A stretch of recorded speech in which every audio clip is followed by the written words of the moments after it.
Assalamualaikum warahmatullahi wabarakatuh. Perkenalkan, nama saya Laila Ramadhana, NIM 1221275. Kali ini saya akan mereview tentang materi-materi dari Applikom di semester 3 ini. Yang pertama yaitu kita disuruh untuk membuat blog yang nantinya blog-blog ini akan menjadi tempat tugas atau bukti tugas-tugas di semester 3 ini. Baik, kita langsung ke review materi. Materi pertama yaitu mengenai biaya transportasi,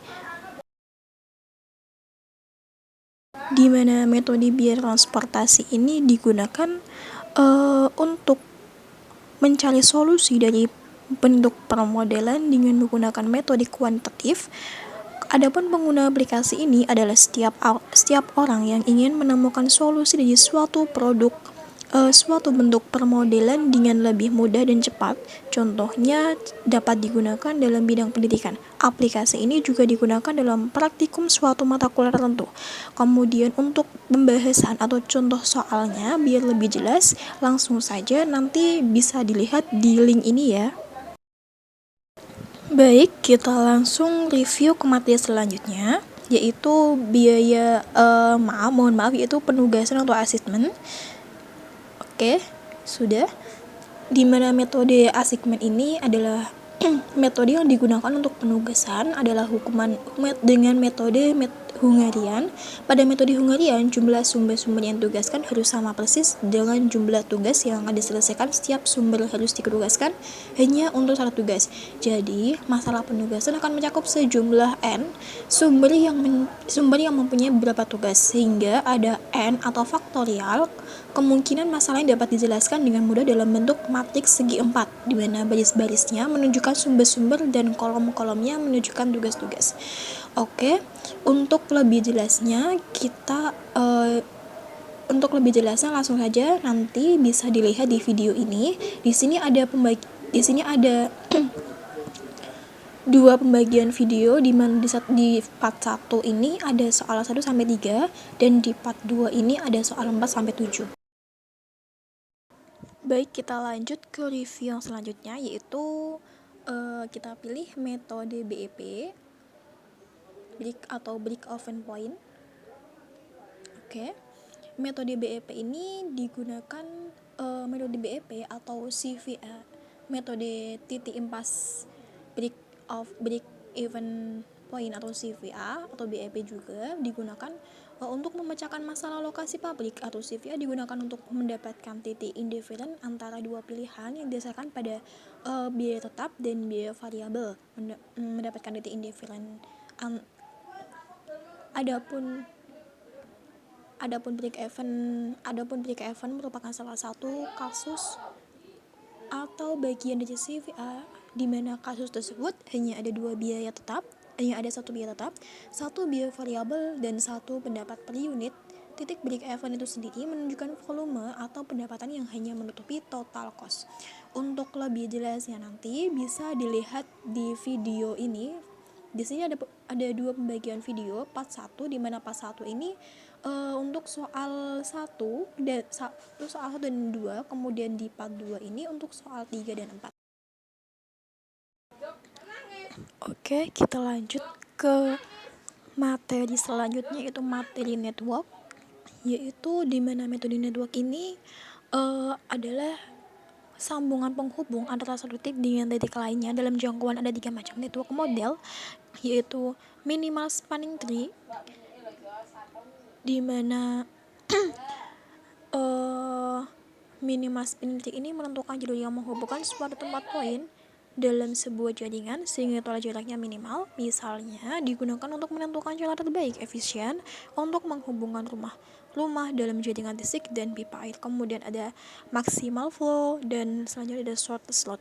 Untuk pembahasan atau contoh soalnya biar lebih jelas bisa dilihat di video ini. Di video ini juga mencakup pembahasan soal sampai soal 3. Baik, kita lanjut ke review materi selanjutnya, yaitu metode location atau inventory. Oke.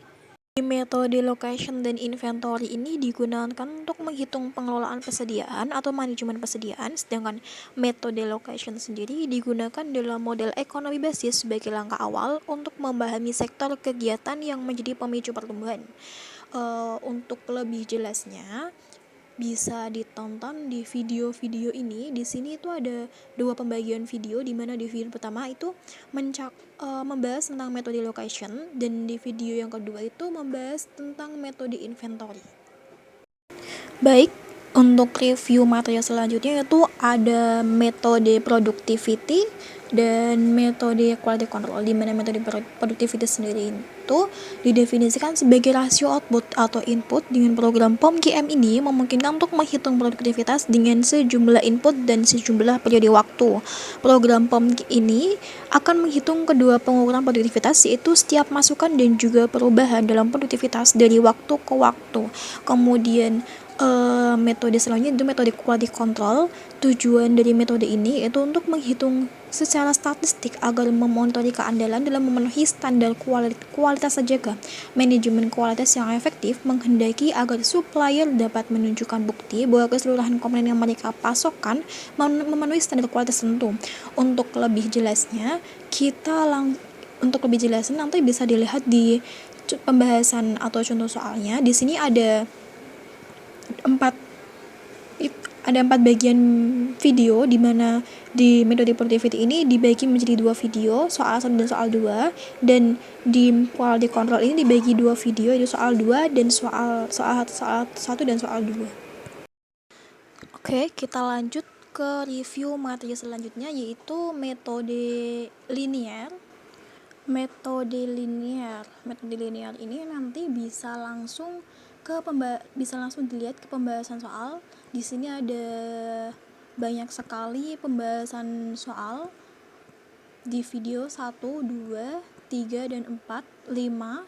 Di sini ada 5 video, nanti bisa dilihat agar lebih jelas mengenai metode linear program ini. Oke, kita langsung ke metode selanjutnya, yaitu metode waiting list, di mana metode ini digunakan untuk menciptakan model antrian yang menguntungkan bagi produsen untuk meminimumkan biaya dan sekaligus menguntungkan bagi konsumen, mengurangi atau meminimumkan waktu menunggu bagi konsumen. Kemudian model-model dari waiting list ini sendiri ada single channel single pass, single channel multi pass, multi channel single pass, dan multi channel multi pass. Untuk pembahasan lebih lanjut bisa dilihat di video di bawah ini. Di sini ada 4 pembagian video ya. 4 pembagian video, di mana pembahasan soal 1, pembahasan soal 2, soal 3, dan soal 4. Oke, untuk metode selanjutnya yaitu ada metode integer programming. Oke, metode integer programming ini merupakan metode matematika dalam mengalokasikan sumber daya yang terbatas untuk mencapai fungsi tujuan. Fungsi tujuan dalam model ini ada 2, yaitu memaksimumkan keuntungan atau meminimumkan biaya.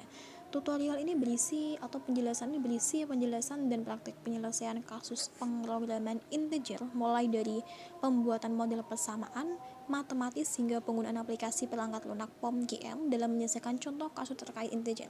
Kemudian contoh terkait proses integer ini sendiri bisa dilihat di video ini atau bisa diklik YouTube satu ini. Baik, sekian dari saya untuk review materi dari semester 3 ini. Yang pasti sebelumnya mohon maaf untuk review materi tadi itu materinya tidak urut, tapi yang pasti untuk semester 3 ini itu ada 11 metode, yaitu metode biaya transportasi minimum, biaya metode assignment, biaya BEP, kemudian metode integer programming, metode location, kemudian linear programming, kemudian lanjut dengan pelatihan UTS, lanjut lagi dengan forecasting, kemudian metode network, project management, metode waiting list, dan yang terakhir materi yang kemarin itu ada productivity dan quality control. Sekian dari saya. Wassalamualaikum warahmatullahi wabarakatuh.